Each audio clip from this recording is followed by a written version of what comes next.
In 1886, a young physician established a small medical practice in Vienna.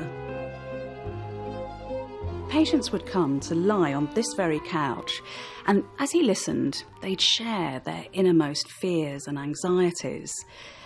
Their intimate, very personal stories would nourish a radical and controversial new way of understanding our pasts, our desires, what drives our every action, ideas that would take the world by storm.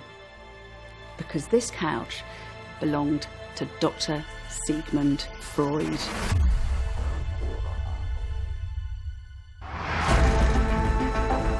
The 19th century witnessed unprecedented change. Transformed by revolutions in industry, science and society. It was an age that questioned traditional authority and produced three game-changing thinkers. Karl Marx attacked the social and economic order. Friedrich Nietzsche took on Christian morality. And Freud questioned the very essence of who we are. Their penetrating, often contentious ways of seeing the world still shape how we make sense of our lives today.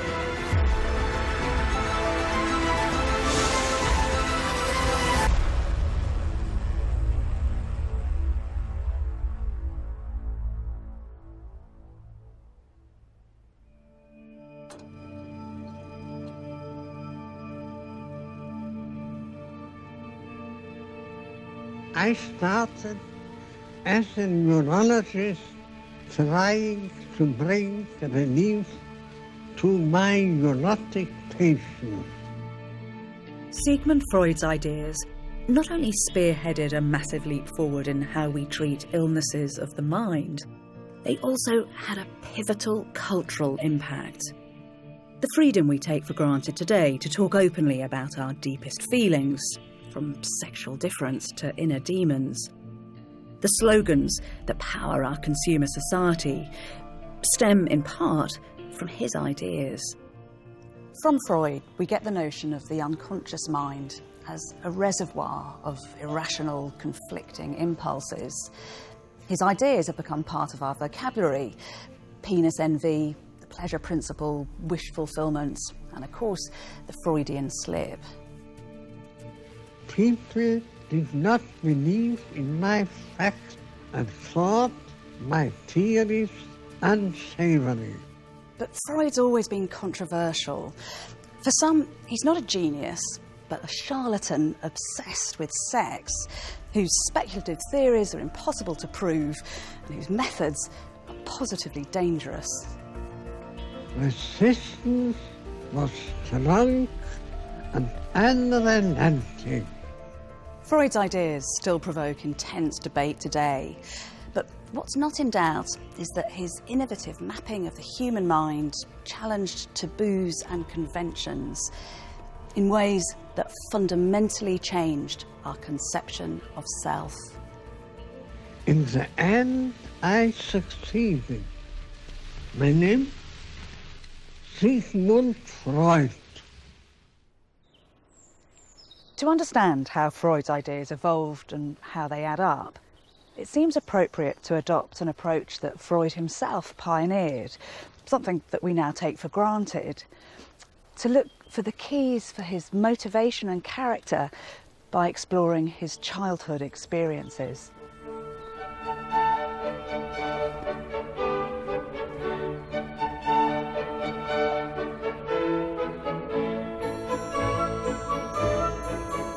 When Sigmund Freud was born here in 1856, the town was called Freiburg in Moravia, part of the Habsburg Empire. Freud was born with a caul, and that's when part of the fetal membrane is still attached to the baby's head. And in those superstitious times, this was considered a good omen. Freud's mother certainly interpreted it as a sign that her newborn son was destined for happiness and fame. Freud's Jewish parents could only afford to rent a single room in this building. And family life was complex.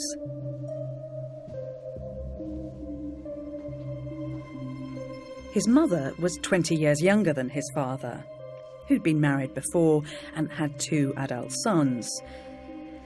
And so one of Sigmund's half-brothers was even older than his mum. Sigmund's closest playmate was in fact his own nephew. But they were to be wrenched apart. Because when Sigmund was 3, his father's small business selling wool collapsed, scattering the entire family in search of work.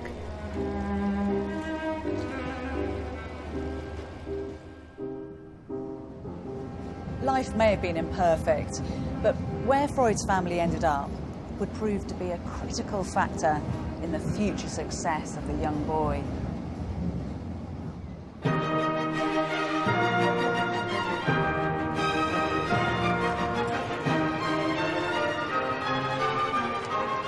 Vienna in the 1860s, imperial capital of the Habsburg Empire, was a city at the forefront of social change. The Europe-wide revolutions of 1848 had undermined aristocratic, conservative rule here, allowing a kind of edgy liberalism to flourish on the streets. There were also an unusual number of immigrants in the city, so Freud would have grown up surrounded by a cosmopolitan mix of voices and cultures. This is the Jewish district where Freud's family first lived. It was poor and overcrowded, but many capitalised on the opportunities that the city offered and quickly rose from the margins. They became newspaper magnates and bankers, academics, doctors and lawyers. Freud's parents passionately wanted the same for their clever eldest son. Of his 6 siblings, he was the only one given his own room to work in. And he topped his class for 7 years. The young Freud's intense studies seem to have fed into his self-image as someone destined for greatness. He found inspiration in ancient civilizations, in the glory that was Greece and the grandeur that was Rome. And he came to identify with powerful, heroic figures from history and literature, like Moses and Hannibal and Alexander the Great. In 1873, at the age of 17, Sigmund sought his own glory at Vienna University. Initially dabbling in philosophy and law, he was soon drawn to the university's celebrated natural scientists and their guiding light, the Englishman Charles Darwin. Darwin's remarkable, epoch-defining theory of evolution chimed with Freud's desire for kudos and celebrity. But to match up to his hero meant hours of meticulous, painstaking, not obviously glamorous laboratory work, trying to unravel the mysteries of the nervous system of fish. Freud himself said that his studies in anatomy, zoology, chemistry and botany made him a godless medical man and an empiricist. And certainly his time here nurtured a scientific worldview that never left him. If you look at this picture of him from the time, you can just imagine the precise, clinical fish dissector, a man who seems to be both neat and orderly in appearance and character. At age 25, Freud fell wildly in love with a young woman, Martha Bernays. Their early correspondence reveals an altogether different side to Freud. There's probably 1,600 letters in all. They were writing more or less every day, sometimes 2 or even 3 letters a day. Bits have been released of his letters alone, but this is the first time now that we're seeing her letters. How brilliant. So we've got Martha's voice. What's she saying? What does she write about here? Well, anything and everything. I mean, in this case, she had just sent Freud a lock of her hair to put in a little brooch, you know, as lovers do. And Freud had written back, "I hope you didn't tear it out, or did it come out when you were combing?" So here, in this letter here, she is taking him to task for his ignorance. She says, you know, you're a doctor, you have no idea of the code of love. One does not send one's lover ripped out or combed out hair. I suppose this is the first time he's had a full-blown love affair. It is his first and his only. And this is one of the things about these letters. You get an insight into Freud that you'll get nowhere else. And he's losing his control sometimes. That he really is almost on the edge of a nervous breakdown when he feels they can't go on, when he feels there's an impossible disagreement between her. She is for sweeping it under the carpet. She says, why do you wallow around in this stuff that makes us miserable? And he says, you know, you have to face it, you have to talk through it. That's fascinating. So it's almost like we've got Freud, the proto-psychoanalyst here. Yes. I mean, the psychoanalytic dictum is say everything that's on your mind, don't censor, don't repress. It's there already. Martha had opened Freud's eyes to a world of demanding human emotion. And the financial pressures of their engagement saw him casting around for opportunities beyond the lab. Eventually, he abandoned his research career to study medicine. And one day, when he was reading a medical journal, he came across something that he was convinced would make his name.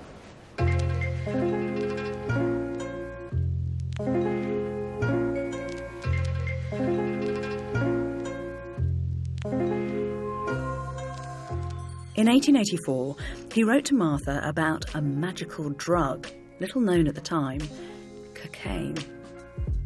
In this pretty sober analysis, he says, I take very small doses of it regularly against depression and against indigestion, and with the most brilliant success.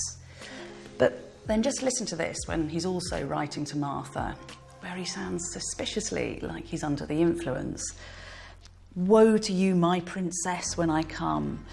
You shall see who is the stronger, a gentle little girl who does not eat enough, or a big, wild man who has cocaine in his body. At first, Freud denied that cocaine was harmful, but his rash endorsement would damage his reputation. When he gave it to a friend suffering from morphine addiction, in the hope that cocaine would cure him, the consequences were disastrous. His friend became as addicted to the new drug as he had been to the old. Freud did manage to give up cocaine, but his appetite for experimentation would not be stilled. He had a new interest, neurology, the study of nervous diseases.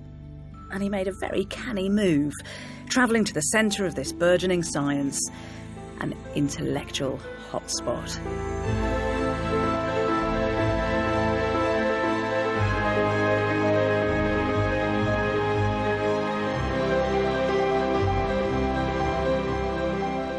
This is Salpêtrière.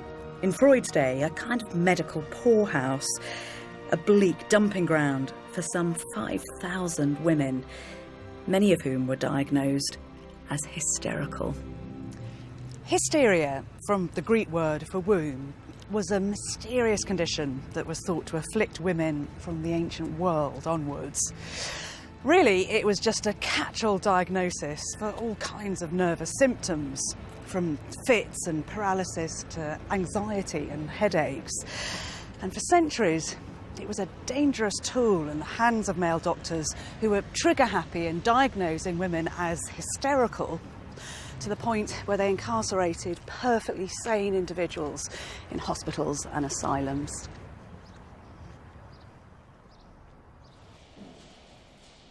Freud came to Salpêtrière to study with the preeminent pioneer of neurology, Jean-Martin Charcot. Having discovered that some nervous conditions like multiple sclerosis were the result of lesions on the brain, Charcot turned his attention to the mysteries of hysteria. Charcot approaches hysteria more scientifically and more seriously and doesn't think of it as simply a woman's ailment. And he sees distinct phases. He talks about the epileptoid phase, a tonic phase, a fit. And the fit was epileptic rigidity. He then talks about clonic phase or the clown phase, where these huge thrashing movements take place. So he's identified these different phases. What kinds of methods is he using to kind of further his scientific inquiry? Well, Charcot uses hypnosis to diagnose hysteria. He thinks that if women are susceptible and men are susceptible to hypnosis, that's probably a sign that they do have hysteria. But he also uses hypnosis in his great public lectures, to which, all of Paris comes. Getting a ticket to go to one of Charcot's public lectures is like going to the best play in London. So the patients were on display in these public lectures? The patients were on display, and under hypnosis they will begin to walk, and they will talk, and they will effectively do what the medic asks of them. So we know that Freud's there, he's in the audience, he's one of Charcot's pupils. Do we know what kind of an impact this had on Freud? Well, I think it has an immense impact. He begins to see that there are different forms of thinking and activity going on in the human mind simultaneously. And that there are whole areas of the human mind that are there ready to be plumbed. Freud returned to Vienna aged 29, full of new ideas and career plans. But things certainly weren't easy for Freud. When he first opened his practice in this apartment block in 1886, business was depressingly slow. Sometimes he couldn't even afford a cab to make house calls, and he could only marry Martha in the same year thanks to gifts and loans from friends. One of Freud's principal benefactors was the eminent physician Joseph Breuer. Like Freud, Breuer was curious about the scientific mysteries of hysteria. One of his old patients stood out. Breuer had treated a highly intelligent young woman from an affluent Jewish family called Bertha Pappenheim, giving her the pseudonym Anna O. She experienced hallucinations and suffered from partial paralysis. At times, she could only speak English. She appeared to have a split personality. Now, Anna's case really fascinated Freud, partly because of her extreme symptoms, but also because of the innovative way that Breuer treated her.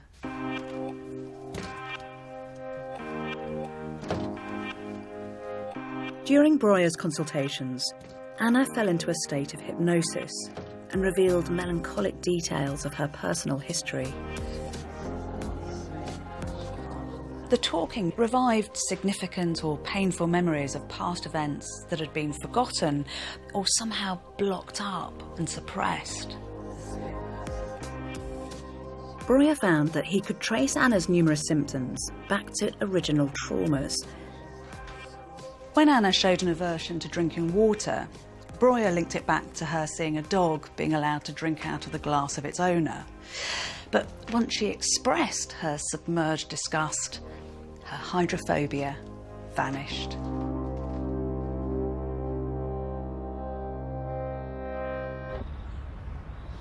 Freud realised that Breuer might have stumbled upon not just an explanation, but a cure for hysteria. Working from new, larger premises at number 19 Berggasse, he began to apply Breuer's cathartic treatment to his own neurotic patients. But Freud had a problem. He just couldn't hypnotise all of his patients. So he smartly turned a failing into a virtue and developed his own version of a talking therapy.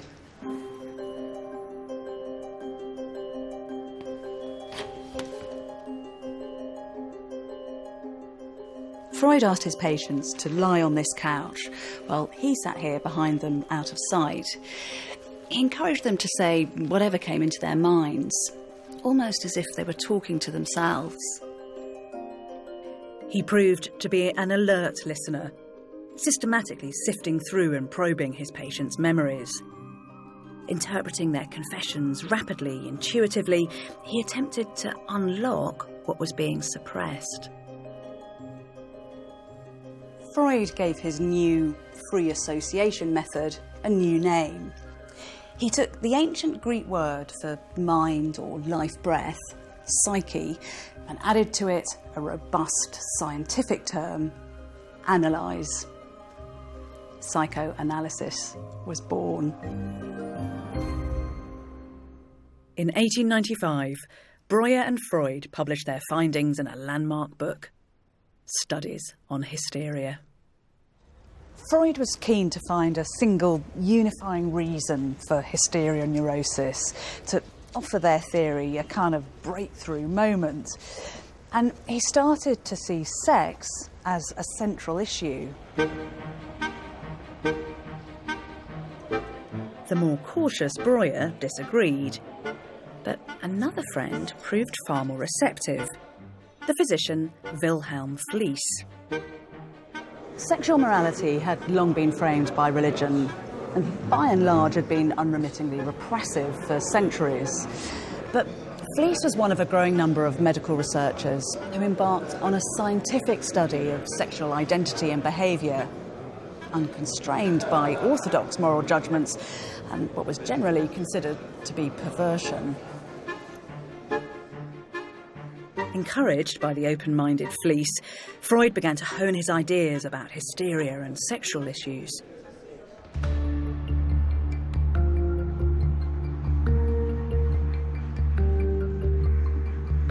In April 1896, he went to read a paper to the Viennese Society for Psychiatry and Neurology.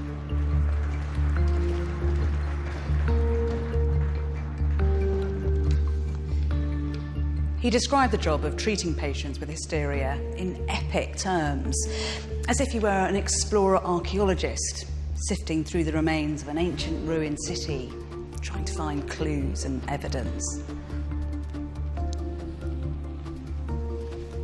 Imagine that an explorer arrives in a little-known region where his interest is aroused by an expanse of ruins, with remains of walls, fragments of columns, and with... Freud claimed to have found a singular cause in all his neurotic cases, something he likened to discovering the source of the Nile.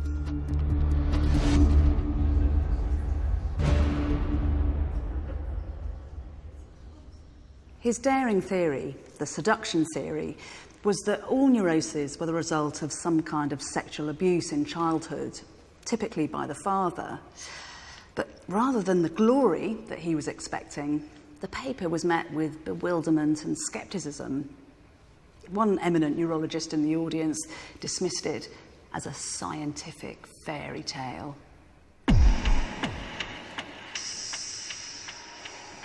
This frosty reception just enhanced Freud's view that he was an embattled pioneer, tackling taboo subjects. However, in little more than a year, even he would concede that his seduction theory was fatally flawed.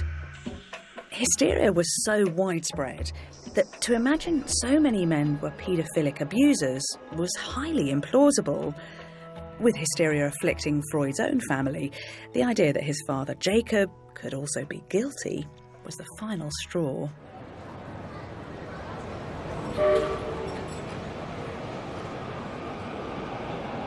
Other speculations, however, would prove far more enduring. At the heart of Freud's thinking was how and why discomforting past thoughts could become repressed, only to be woven into the symptoms and psychic knots of everyday life. Freud believed that the unconscious mind held the key. The unconscious mind had been imagined and debated right across the human experience for many centuries. But Freud was one of the first to take a really systematic approach, to try to add precision to the perceptions of the unconscious mind.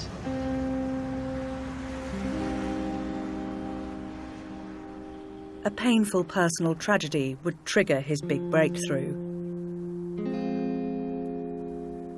In 1896, Freud was devastated by the death of his father.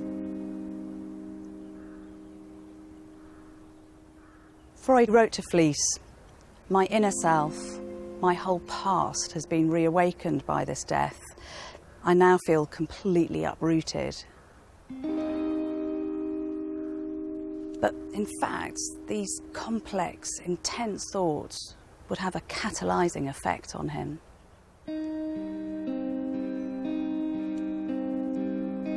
Freud had been experimenting with self-analysis, scrutinising his fragmentary childhood memories and deep-seated terrors. The loss of his father intensified that exploration, and the secret of his self-analysis, he started to analyse his own dreams.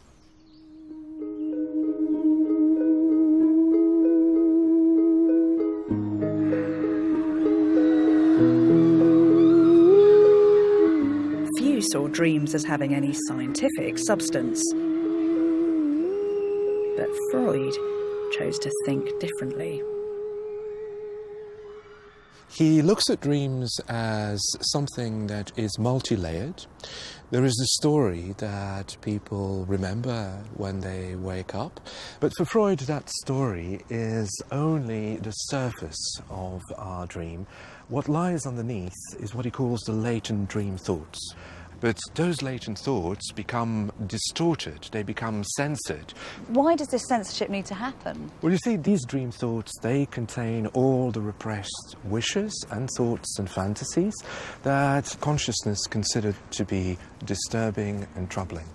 Were they not to be censored, then they would manifest themselves in all their disruptive force. For Freud, a dream is essentially a fulfillment of an unconscious wish. How are Freud's ideas about the unconscious evolving at this time? For Freud, the unconscious is no longer just a set of traumatic memories. It's a container of wishes and thoughts and fantasies that have been self-generated by the mental life of every human being. Oh, what's the value of these for Freud? I mean, what's he doing with this raw material? Within his clinical practice, he would piece together the various associations that people bring to the story that they remember, and with those bits and pieces, he would try to arrive at a certain understanding of those unconscious repressed wishes that sit underneath. With Freud's theory, we as human beings can look and think about our dreams as productions of our mind that actually reveal something about who we are, and that's extraordinarily valuable. Freud's book, The Interpretation of Dreams, offered a radical new understanding of human nature, with the unconscious a reservoir of repressed inner desires and irrational impulses, the hidden source of what motivates and makes us. There's an interesting detail in the story of the publication of The Interpretation of Dreams. Although this book was actually published in 1899, it was branded with the date 1900. Freud was telling the world that the theories in here would define the 20th century and that they'd herald the birth of a daring, brave new world.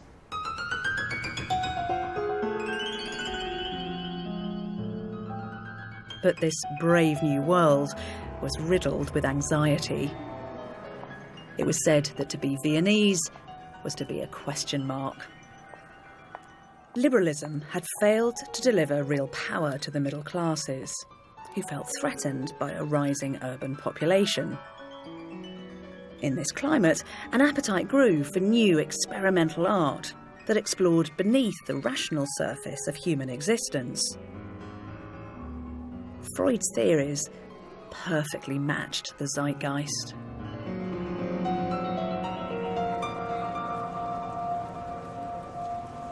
In his next book, Psychopathology of Everyday Life, he continued to dig deep. In this, he argued that our repressed desires emerge not just in our dreams, but infiltrate our waking lives too. One interesting case he cites was when a high-ranking Austrian politician opened an important debate in Parliament with these words: "I announce the presence of so many honoured gentlemen and therefore declare the session as closed." This very public slip revealed his repressed frustration that the session would be a complete waste of time. And of course, we still use the phrase Freudian slip in everyday life today, usually to refer to a revealing or embarrassing verbal faux pas. Although Freud believed that our unconscious desires broke through due to triggers in our current lives, it was how those mysterious impulses were shaped by our past experiences that really preoccupied him. Something that finds echo in his consulting room. When Freud enthusiastically gathered together all these fabulous ancient artefacts, he didn't think of them as dead objects. For him, the past wasn't a kind of museum that you could choose whether or not to visit. It was alive, dynamic, present in our day-to-day lives. He thought that past experiences had something vital to tell us. In fact, it was a story from classical Greece that would inspire his next big idea. Chor, bitte zum Boten. Bote und Ödipus. Also Ödipus setzt ihr auf den Zulaut, das geht's nicht. Aber Freud attended a performance of a Greek tragedy by Sophocles. Gut, Action. Was hast du, Ödipus? Was ist es, das deinen Geist so niederschlägt? Frag mich nicht. Doch sag mir erst, wie Laios aussah und wie alt er war. Oedipus Rex tells the story of a young man who inadvertently kills his father and then marries and has children with his mother. Groß war er und weiß sein Haar und deinem Ansehen nicht weit entfernt.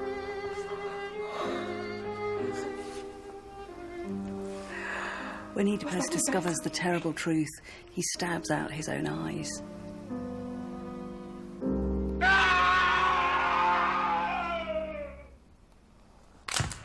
Freud saw this story as a paradigm to explain his own repressed sexual feelings. Genau, auch noch intensiver. Welcher Spruch? This is what he wrote to Fleece. A single idea dawned on me. I found in my own case too the phenomena of being in love with my mother and jealous of my father, and I now consider it a universal event in early childhood. Freud named this psychosexual drama the Oedipus complex. He came to believe that little boys had to work through hidden fears of castration by their fathers, punishment for desiring and seeking possession of their mothers, and that little girls were infatuated by their fathers but had to deal with complex feelings of inferiority because they themselves didn't have a penis, what Freud calls penis envy. Freud believed that if these complicated feelings weren't resolved, internal conflicts would be stored up, only to cause adult neuroses later in life. Freud was keen to test out his theories about repressed sexual issues.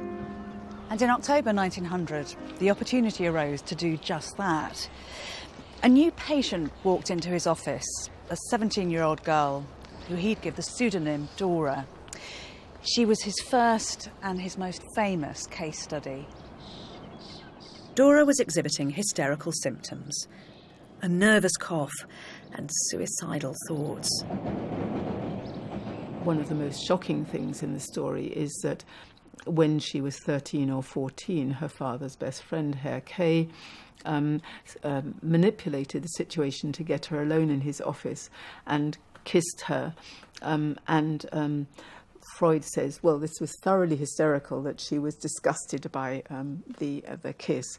And then he goes on to say that she must have felt his erect penis against her body and that this must have sexually aroused her. And he makes it his business, really, to show her that she really does sexually desire Herr K and that she's repressed that desire from consciousness. I have to say, when you look at Dora's case, there does seem to be a trope developing here, that you have these young women who are very troubled, and men like Freud kind of pounce on them to use them for medical material. Yes, it has the sort of arrogance of the man of science, and that he uses Dora and other patients as simply guinea pigs for his confident scientific position. How does it end? I mean, how does Dora take all of Not this? well, not well. Dora walks out on Freud. And what he learns from that, though, is that he should have paid attention to the way in which she had transferred onto him all her feelings of hostility to Herr K. And in fact, after this case, he introduced the theory that psychoanalysis must pay attention to the ways in which patients transfer their unconscious and conscious feelings about significant people in their lives onto the psychoanalyst or the therapist. Freud learnt valuable lessons from the Dora case. Yet his seemingly scientific method relied on subjective, some would argue, self-fulfilling judgments. It was a fundamental problem articulated by his once loyal confidant Fleece during a heated argument. The reader of thoughts is merely reading his own thoughts into other people, was Fleece's damning assessment.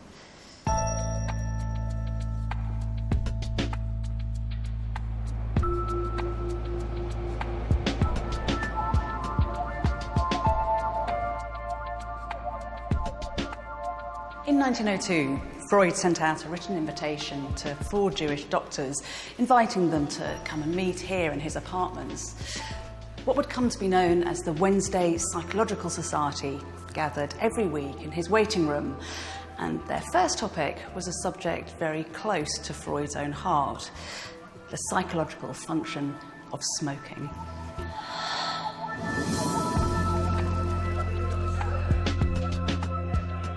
A good cigar after a meal was part of bourgeois Viennese culture, but Freud took cigar indulgence to a whole new level. He smoked 20 cigars a day and considered the pleasures of the cigar a substitute for what he called the single greatest habit: masturbation. The Wednesday group discussions helped Freud to advance his ideas on sexuality, resulting in a groundbreaking publication: 3 essays on the theory of sexuality. So what he does in this book, he introduces a concept of enlarged sexuality. Because at the time, sexuality was very much restricted to people having sex. Whereas for Freud, it's about eroticism, it's about attraction, it's about excitement and everything in between. He also sees it being at work in children. I mean, that's very controversial, isn't it? So how does he see this sex drive, this libido developing in children? Shortly after a child is born, it goes through an oral phase. Freud observes that when a child is being fed, that it can derive some satisfaction or gratification from that, which allows us to look at that experience as something that can be deservedly called erotic. So he thinks he's identified this sex drive in children. In what way does he see this playing out in adult life? It plays out insofar as it informs our sexual identity, our sexual fantasies, our sexual orientation. It informs who we are as human beings. But it's not a formula. Each and every individual has to find his or her way through this process. As a result of which, in a sense, one could say that we are all equally abnormal. There is a possibility, though, isn't there, that he's got this all wrong, that it's not all about sex? Yes, people have said Freud's got it all wrong, but I think if we use an enlarged concept of sexuality, we actually do come to the conclusion that a lot of our mental world is conditioned by this drive. Freud's progressive theories of sexuality spoke to a generation of young Viennese, cynical about the church and repressive morality. But his growing popularity had its dangers. Freud feared, not without reason, that because his circle was mainly Jewish, anti-Semitism would mean that his ideas would never be fully accepted. He was anxious that psychoanalysis would be labelled a Jewish science. A solution came in the form of a Swiss Gentile from Zurich who visited him in 1907.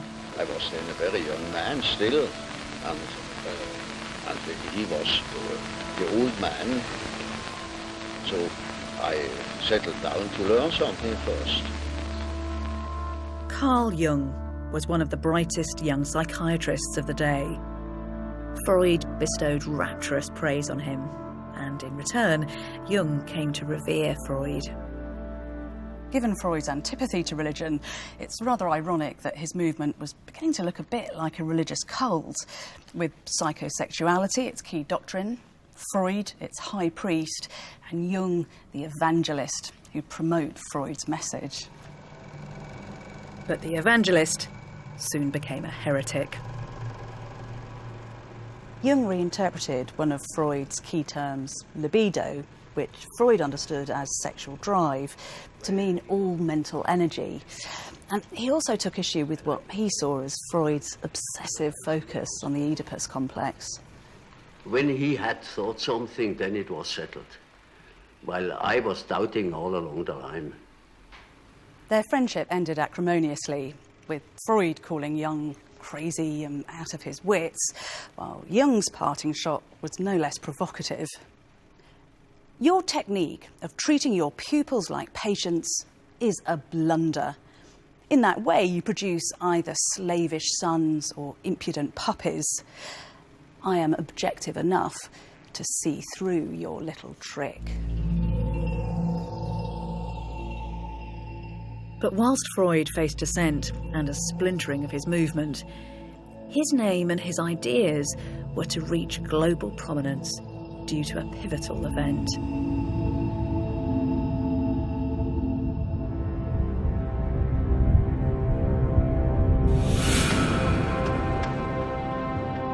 In 1914, the heir to the Habsburg throne was assassinated, triggering a war with Serbia. Freud's sons left for the front line of a conflict that would become World War I. The war threw up new challenges for physicians. The mysterious breakdowns suffered by soldiers.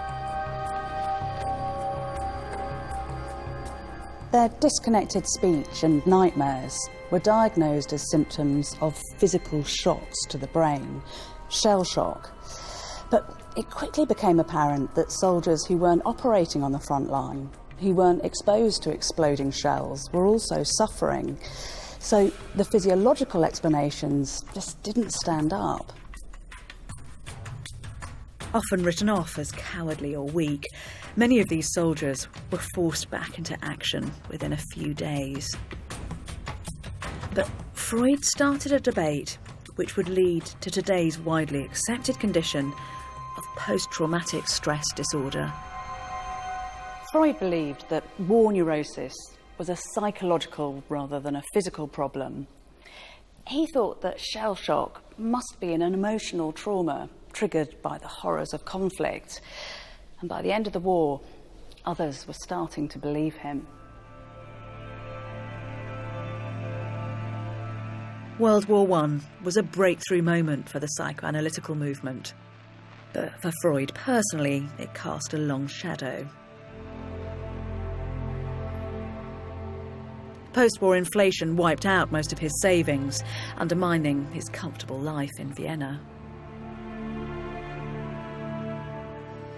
Spanish flu swept through the city, killing his beloved daughter Sophie.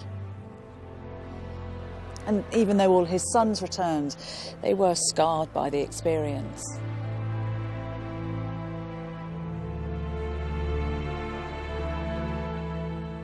Freud began to question some of his core theories. For him, sexuality had been singularly responsible for neuroses. But in 1920, he published Beyond the Pleasure Principle and posited a second basic force in the mind, a death drive.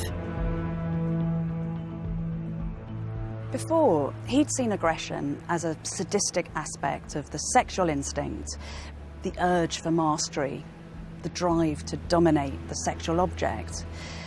But now, with the raw experience of humanity's dreadful capacity for self-destruction, he started to focus instead on the fatal psychological impulses within us.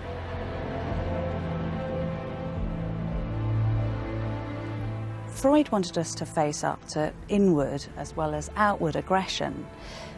He suggested that the death drive was part of the human condition, a powerful, deep-seated wish to undo the bonds of life. But Freud's revisions didn't end here.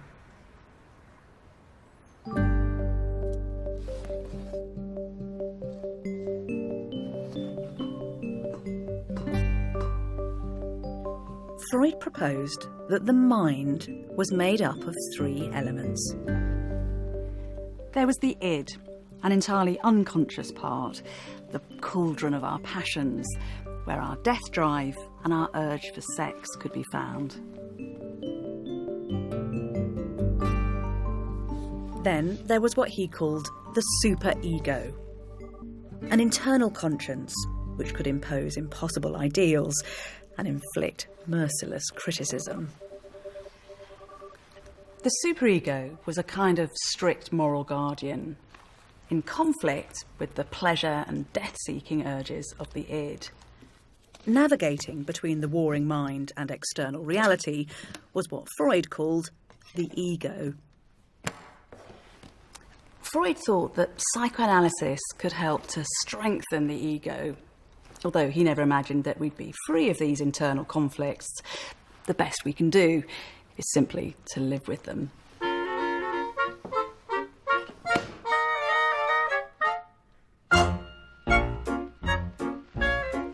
Freud's ideas were eagerly taken up by a post-war generation in revolt against traditional values. In Europe and the US, a new egocentric permissiveness embodied in the glamour-driven world of dance music and moving pictures was taking hold. In 1925, the head of MGM, Samuel Goldwyn, called Freud the greatest love specialist in the world and reportedly offered him $100,000 to advise on the making of Antony and Cleopatra. Freud curtly declined. Yet as Freud's cultural influence soared, other, more insidious forces were gathering. Forces which would threaten his very existence. In neighbouring Germany, Adolf Hitler rose to power. Jews were immediately targeted, and Freud's books were burnt in the streets. In 1938, troops marched into Vienna. That's me. And that is the crowd cheering Hitler. Look at the crowd. That's our house with the swastikas on it. Just days later, the Gestapo knocked at his door. Martha, ever the good host, asked them to leave their rifles in the umbrella stand. They behaved appallingly, throwing their weight around and breaking into the safe. But a line was crossed when they ransacked Martha's kitchen and tossed her table linen onto the floor. She gave them a thorough tongue-lashing, and they left. Freud now realised that he had to escape. But it's here we can start to get a measure of the broad appeal that Freud was starting to enjoy. Wildly disparate players collaborated to secure his safe passage, from the American president to a descendant of Napoleon, and even a Nazi bureaucrat who'd been blown away by his work when he was a student. For the second time in his life, Freud would be displaced. After 78 years in Vienna, his belongings were hastily packed up. This trunk in the Freud Museum in Vienna has revealed poignant new evidence of Freud's traumatic break with the past. We kind of rediscovered it after it had been sitting right in this corner for like 2 decades. Yeah. And when we moved it, we discovered this, a label of Wien Westbahnhof to London. Ah, so we know that this is physically one of the bits of luggage that Freud would have taken with his family on the day that he left. And you can still open it, can you? Yes, we can open it and see what's inside now. Because one thing that we discovered was very exciting to us. A squashed little box bearing Freud's handwriting, stating, "Martha, for your 21st birthday, from a poor happy man." Wow. It's a tiny little thing, isn't it? But that is freighted with history and memory. Yes, absolutely. Even without the jewelry inside, but still keeping the box with this personal little message. Yeah. What Freud encouraged us to do was to face up to our own pasts so that we could live better lives. Yes. And here is Freud and Martha's past incarnate. It was very moving.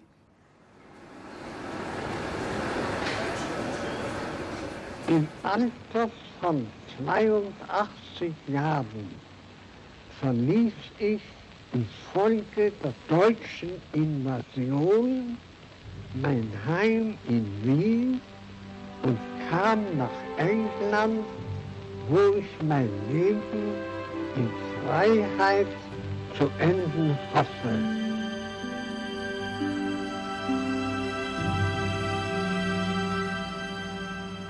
Now that is when 3 men of the Royal Society came to present the book of the Royal Society for signature to my father.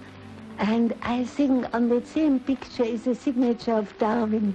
That was a very nice moment. But Freud was frail and severely ill.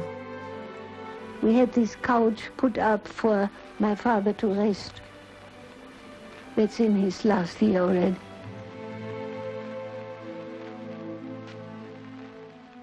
For around 15 years, his jawbone was riddled with cancer. Despite over 30 operations that affected his hearing and his heart, he refused to surrender the oral pleasure that was almost certainly killing him.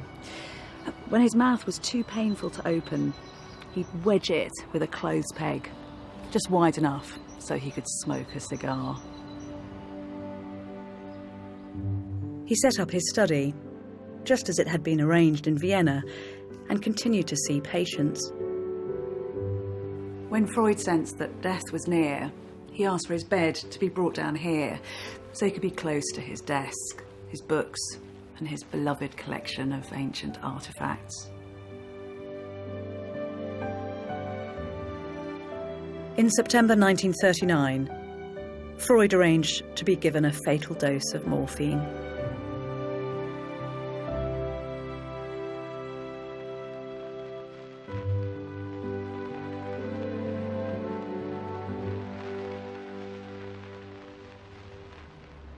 But even after death, Freud's ideas continued to gain momentum.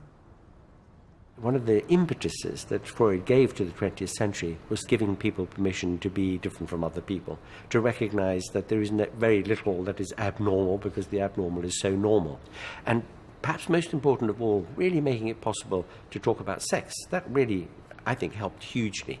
In the century after Freud's time, homosexuality, sexual variety, much more sympathetic understandings about things that just used to be thought of as perverse. That was a big, big change in our sensibility, certainly of the Western world anyway, and something for which we should thank him.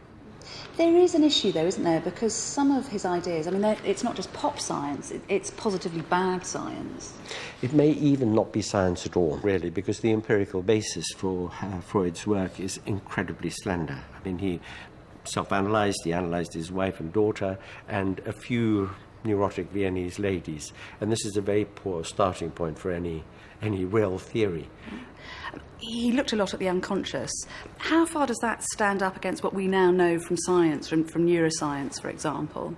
Well, of course, neuroscience is making enormous strides now that there are instruments like the MRI scanner, the magnetic resonance imaging scanner, and we've learned quite a lot. One thing we've learned is that most mental computation takes place in a non-conscious way, below the level of consciousness. And so memory is stored, physically stored in the brain.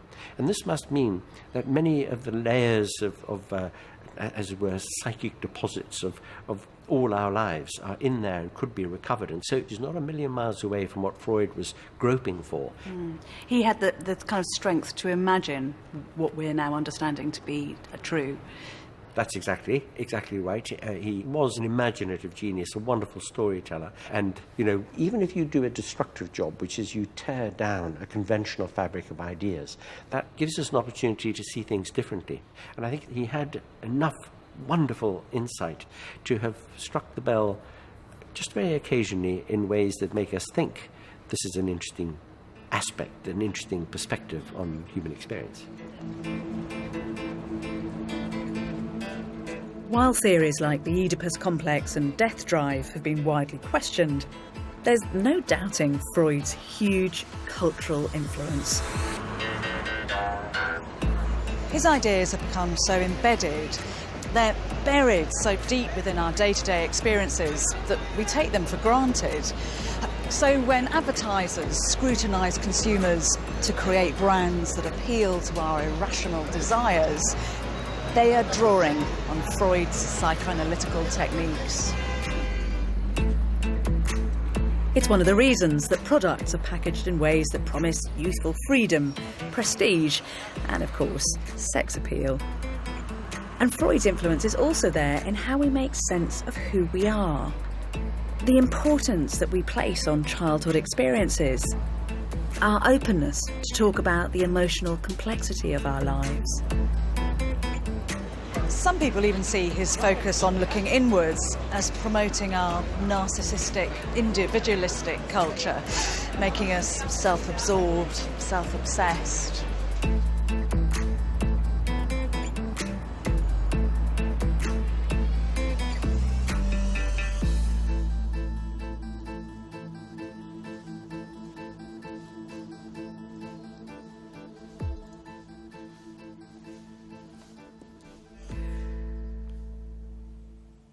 What really mattered to Freud, I'd argue, is right here.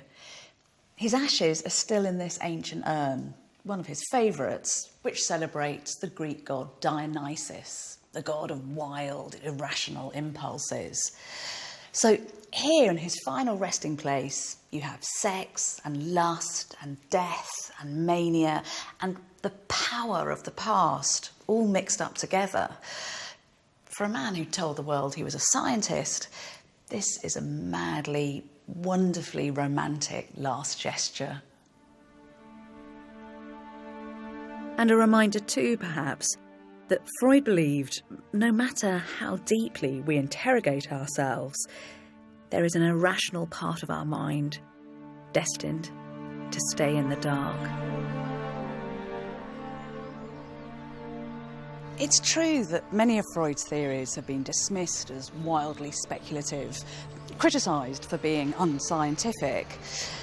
But the questions that he left us with are as cogent now as they were back then. Are we hostages to our pasts and to our hidden anxieties? Or can we ever learn to understand our psyches, to be truly masters of our own minds? In the end, I succeeded, but the struggle is not yet over.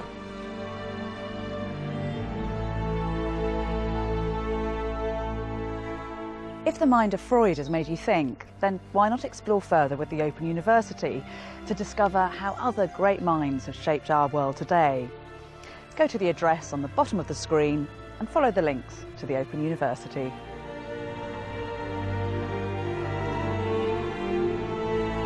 Coming up on BBC4, are you rational or intuitive?